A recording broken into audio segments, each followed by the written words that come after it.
Question number first, which of the following correctly describe the magnetic field near a long straight wire. Question में ये पूछा गया है कि इन गिवन ऑप्शंस में से कौन सा ऑप्शन है जो डिस्क्राइब करता है magnetic field near a long straight wire. तो बच्चों एक साइंटिस्ट है जिनका नाम था ओस्टर्ड। ओस्टर्ड ने एक एक्सपेरिमेंट किया था। उन्होंने ये देखा था कि एक हार्ड बोर्ड में से एक वायर को पास किया, उस वायर के साथ उन्होंने एक बैटरी को कनेक्ट किया और साथ में आयरन फिलिंग स्प्रेड कर दी। जैसे ही हम की को ऑन करते थे या हम कहें हम स्विच को ऑन करते थे, तो स्विच को ऑन करते ही हमने क्या ऑब्जर्व किया कि जो आयरन फिलिंग है अपने आप को कंसेंट्रिक सर्कल्स में अलाइन कर लेती है। तो ये जो अपने को मैग्नेटिक फील्ड पैटर्न को दिखाता था। ऑप्शन डी देखिए, the field consist of concentric circle centred on a wire. मतलब जो वायर है वो एज ए सेंटर होगी और जो फील्ड है वो कैसे दिखाया जाएगा, कंसेंट्रिक सर्कल से। तो डी ऑप्शन करेक्ट है। Question number second, the phenomena of electromagnetic induction is. Question में पूछा गया है कि इलेक्ट्रोमैग्नेटिक इंडक्शन का फिनोमिना क्या होता है। ये 4 ऑप्शंस हमें गिवन है।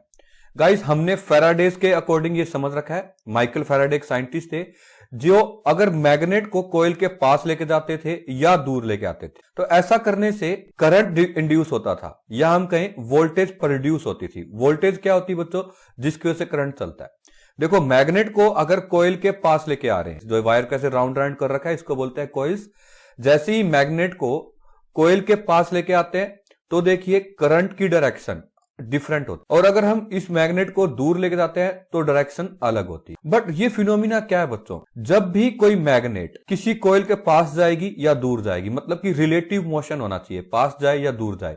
कॉइल भी पास आ सकती थी, जरूरी नहीं कि मैग्नेट ही मूव करे। तो इस तरह से जो करंट प्रोड्यूस होता है इस फिनोमिना को हम बोलते हैं इलेक्ट्रोमैग्नेटिक इंडक्शन, जो कि हमारे पास ऑप्शन नंबर सी है।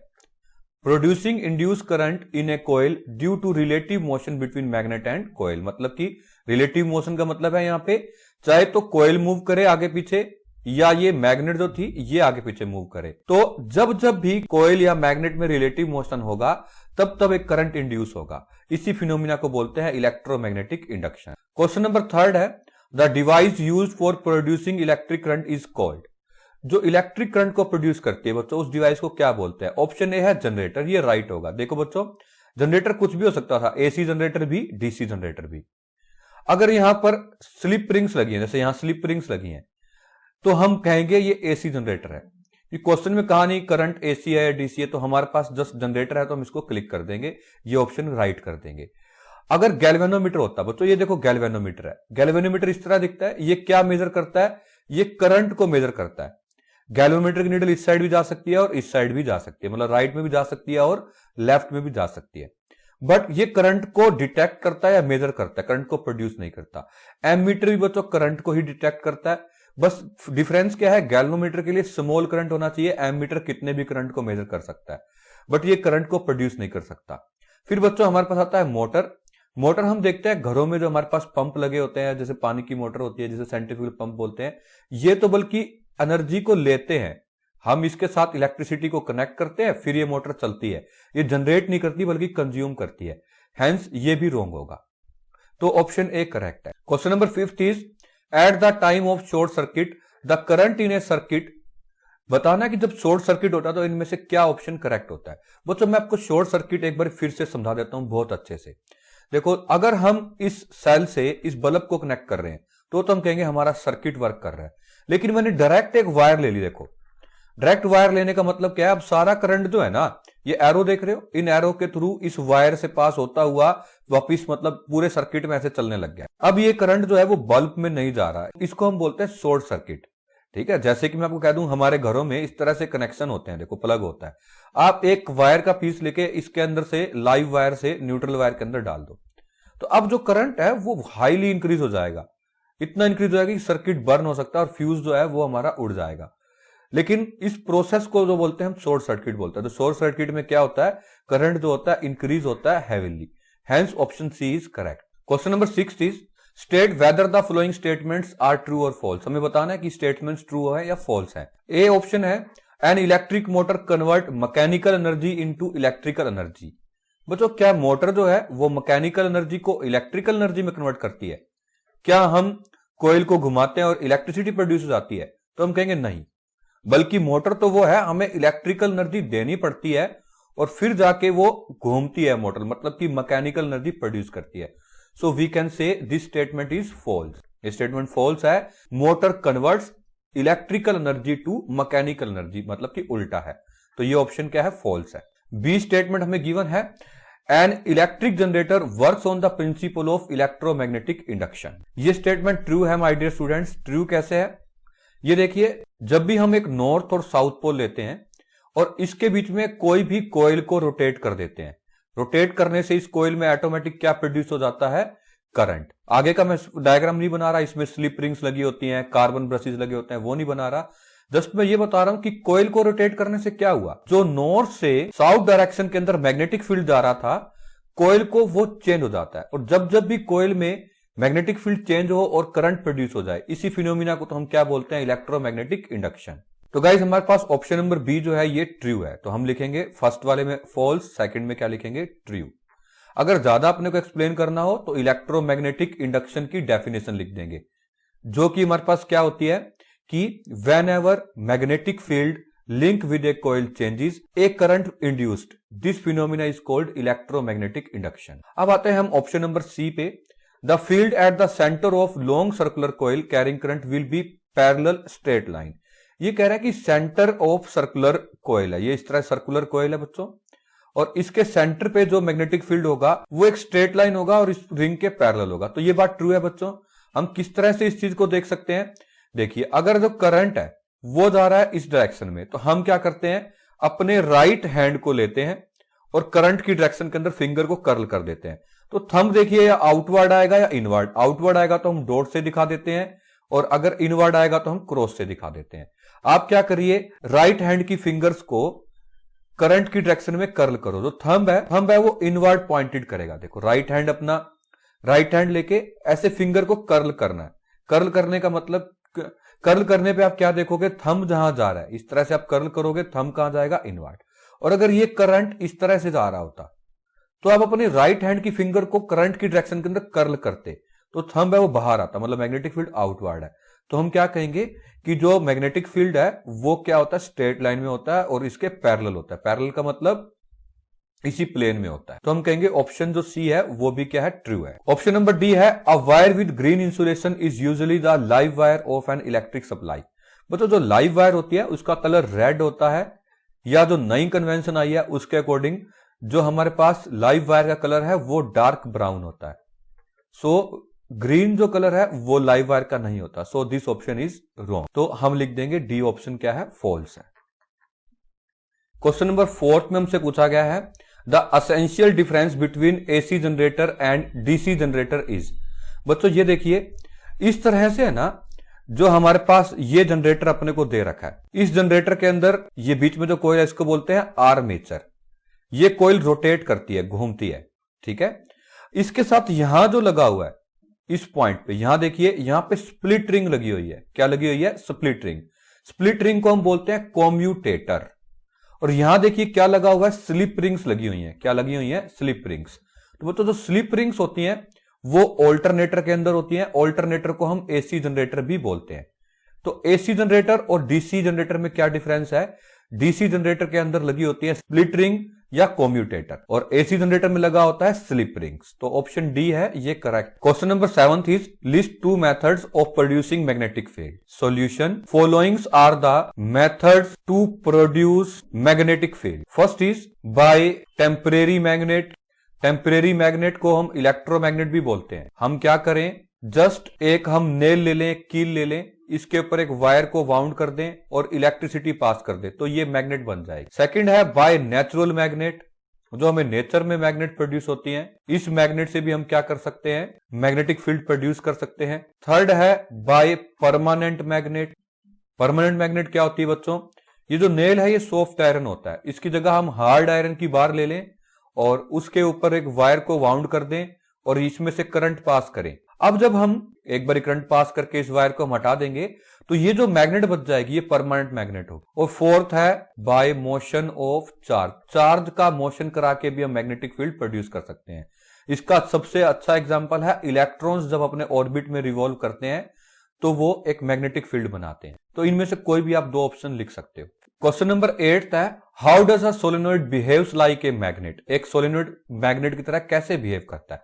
बच्चों हम लिखेंगे सोलेनोइड की पहले डेफिनेशन जो मैंने आपको लिखवा रखी है, solenoid is nothing but it is just a simple insulated copper wire wound in helical shape. ये एक सिंपल कॉपर की वायर होती है जो इंसुलेटेड होती है, मतलब एक दूसरे के टच में नहीं आ सकती। ये हेलिकल शेप में वाउंड होती है।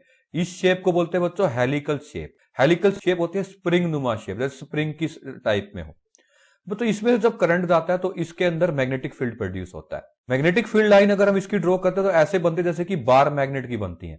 यहां से ऐसा लगता है कि मैग्नेटिक फील्ड इनवर्ड है और इस साइड से कहां लगता है, आउटवर्ड है। तो हम लिखेंगे पहले सोलेनोइड की डेफिनेशन में एक बार रिपीट कर देता हूं।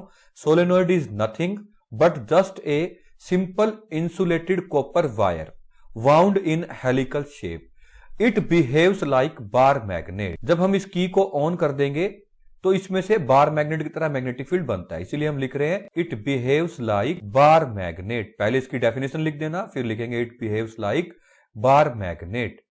फिर वो कह रहे हैं can you determine the north and south pole of current carrying solenoid with the help of bar magnet. क्या आप बार मैग्नेट की हेल्प से इसके नॉर्थ और साउथ पोल को डिटरमाइन कर सकते हो? तो हम इजीली कर सकते हैं बच्चों।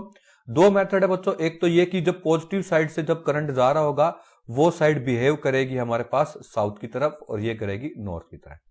या हम दूसरा मेथड क्या ले सकते हैं, कोई भी बार मैग्नेट को इसके पास ले जाए। मान लो कि बार मैग्नेट का नॉर्थ पोल है और अगर बार मैग्नेट इसकी तरफ अट्रैक्ट हो रही है दैट मींस ये कौन सी साइड होगी, साउथ। और बार मैग्नेट इससे रिपेल हो रही है दैट मींस ये कौन सी साइड होगी, नॉर्थ। तो नेक्स्ट का आंसर लिखेंगे yes. Let if we brought a north pole of bar magnet near the one end of solenoid. If bar magnet repels, then that end of solenoid has north polarity. अगर ये north pole attract हो रहा है that means कौन सी polarity होगी, south. Otherwise it has south polarity. Question number 9 is when is the force experienced by current carrying conductor placed in magnetic field largest. बच्चों ये हमारे पास लेट कोई मैग्नेटिक फील्ड है और जब भी कंडक्टर इसके परपेंडिकुलर पड़ा होता है, मतलब कि कोई भी करंट कैरिंग कंडक्टर अगर इस डायरेक्शन में इससे 90 डिग्री में है तब हम कहते हैं कि जो फोर्स है वो मैक्सिमम होता है। और अगर ये कंडक्टर इस तरह से पड़ा होता तो जो फोर्स होता है इस कंडक्टर के ऊपर वो मिनिमम लगता, और इस तरह से पड़ा होता तो जो फोर्स होता वो कैसा लगता, मैक्सिमम। क्लास +2 के अंदर इसकी आप डेरिवेशन भी करोगे। इसका जो फोर्स का फॉर्मूला आता है वो आता है ILB sin थीटा। इसके अंदर फोर्स जो है बच्चों F है, I current in the conductor है, ये करंट कैरिंग कंडक्टर है, L इसकी लेंथ है, B मैग्नेटिक फील्ड है और थीटा जो है एंगल है। फोर्स मैक्सिमम जब होगा जब साइन थीटा की वैल्यू मैक्सिमम होगी, मतलब कि 90 डिग्री पे इस केस में। बट क्लास 10 तक आपको यह ध्यान रखना है बच्चों, मान लो कि कोई ट्री है, कोई पेड़ है, ठीक है, और यहां से हवा आ रही है तो पेड़ पे सबसे ज्यादा फोर्स कब लगेगा, जब वो इसको पेड़ सीधा खड़ा होगा, मतलब हवा के साथ एयर के साथ 90 डिग्री एंगल बना रहा होगा। तो आपने ये ध्यान रख लेना है। तो इसका जो सोल्यूशन है इस तरह से भी आपको याद रह जाएगा। और कोई पेड़ पहले से ही झुका हो, टिल्टेड हो, तो उसको क्या करेगी, जो एयर होगी उसको ज्यादा फोर्स नहीं लगा पाएगी। तो हम इसका सोल्यूशन लिखेंगे when current carrying conductor is perpendicular to magnetic field then it experience maximum force. Question number 10 is imagine that you are sitting in a chamber with your back to one wall. An electron beam moving horizontally from back wall toward the front wall. If deflected by a strong magnetic field to your right side, what is the direction of magnetic field? Question में हमें क्या given है my dear students, मान लो कि ये हमारे पास एक back wall है, इस वॉल के आगे हम बैठे हैं और ये हमारी फ्रंट वॉल है, इन दोनों वॉल्स के बीच में हम बैठे हैं और एक इलेक्ट्रॉन जो है वो बैक वॉल से फ्रंट वॉल की तरफ जा रहा है। एक इलेक्ट्रॉन की बीम कहां से कहां जा रही है, बैक वॉल से फ्रंट वॉल की तरफ, और इस पे जो फोर्स लगता है बच्चों वो राइट साइड की ओर लगता है। कहां की ओर लग रहा है, राइट साइड की ओर। ये हमें फोर्स दे रखा है बच्चों। अगर इलेक्ट्रॉन जो है यहां से आगे की तरफ जा रहे हैं दैट मीन्स जो करंट है वो कहां आ रहा होगा, फ्रंट वॉल से पीछे की तरफ आ रहा होगा, क्योंकि करंट जो है वो इलेक्ट्रॉन के अपोजिट साइड से। तो हमें ये बताना है कि मैग्नेटिक फील्ड की डायरेक्शन क्या होगी। वो तो इसके लिए हम यूज करते हैं फ्लेमिंग्स लेफ्ट हैंड रूल को, क्योंकि फ्लेमिंग्स लेफ्ट हैंड रूल अपने को फोर्स के बारे में बताता है। मैंने आपको ट्रिक बता रखी है ना, FBI मोशन में आई। लेफ्ट हैंड है वो फोर्स बताएगा, राइट हैंड वाला फोर्स जो रूल है वो अपने को इंड्यूस करंट बताएगा। वो तो ये देखिए, ये हमारे पास होता है थंब, लेट ये हमारे पास है हमारी फर्स्ट फिंगर और ये हमारे पास है हमारी सेकंड फिंगर। तो अगर हम देखो, थंब जो होता है वो अपने को फोर्स की डायरेक्शन बताता है, मैंने बता रखा है ना, इसको आप FBI इस तरह से फिंगर को अपने को ओपन करना है। जो थंब है वो अपने को बताएगा फोर्स, जो फर्स्ट फिंगर है वो बताएगी मैग्नेटिक फील्ड, और जो मिडिल फिंगर है ये अपने को बताएगा करंट। तो इस तरह से हम देख सकते हैं, अगर फोर्स की डायरेक्शन फाइंड करनी होती है तो हम इन दोनों को सेट करते हैं, फर्स्ट फिंगर और मिडिल फिंगर को। अदरवाइज बच्चों जो भी चीज हमें फाइंड करनी है वो हम कर सकते हैं। अभी फिलहाल देखो बच्चों, थंब को अपने को कहां रखना है, राइट में, तो ये हमने राइट में रख ही रखा पहले से ही। फिर आप देखिए बच्चों, जो करंट है वो कहां की ओर रखना है, बाहर की ओर। जो करंट है वो कहां है, हमने ये लेट ये आउटसाइड को शो कर रहा है। तो आप देखिए बच्चों, जो हमारे पास फर्स्ट फिंगर है वो नीचे होगी। फर्स्ट फिंगर किसको दिखाएगी बच्चों, हमारे को मैग्नेटिक फील्ड की डायरेक्शन, ठीक है ना, FBI, थंब, फर्स्ट फिंगर और सेकंड फिंगर। इसमें है thumb, first finger, second finger, ये ट्रिक बता रखी है। ये भी क्या है, thumb, first finger, second finger. तो फिलहाल बच्चों हमारे पास मैग्नेटिक फील्ड की डायरेक्शन क्या आ गई, डाउनवर्ड। तो हम लिखेंगे direction of magnetic field can be determined by Fleming's left hand rule. अगर ज्यादा एक्सप्लेन करना हो, ज्यादा मार्क्स का आए, तो फ्लेमिंग लेफ्ट हैंड रूल को एक्सप्लेन कर लेंगे, और जो मैग्नेटिक फील्ड की डायरेक्शन है वो आ जाएगी डाउनवर्ड।